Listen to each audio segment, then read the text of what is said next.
Well, we're now less than 1 month from Election Day, and tonight we continue our Campaign 2010 coverage as Eric said, Vice President Biden pays Madison a visit.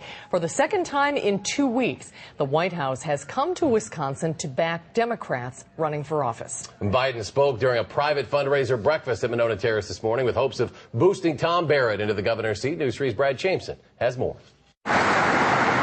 It's becoming a familiar sight on John Nolan Drive.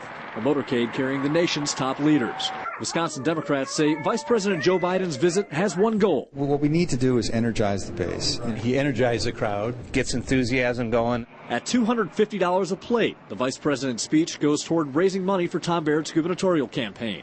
Prior to the event, Barrett explained funds raised will help push his campaign in the final stretch. The purpose of this morning's breakfast is to raise money, and that will go primarily into advertising.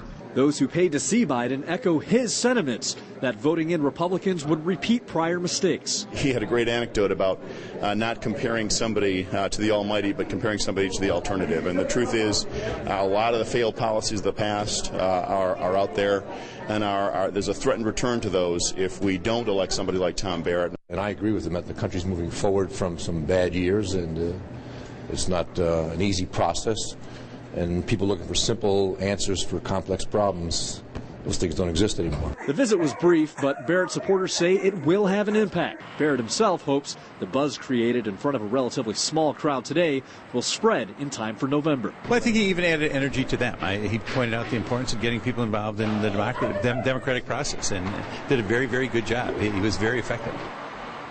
All that talk about energizing. Apparently, Vice President Biden had his work cut out. According to a pooled press report, Biden told the crowd they're the dullest audience he'd ever spoken to, which apparently got a pretty good laugh. Before the event, Barrett said all the interest from outside Wisconsin is just more evidence of how close this race really is. Never afraid to speak his mind, is he? Not at all. Thank you, Brad.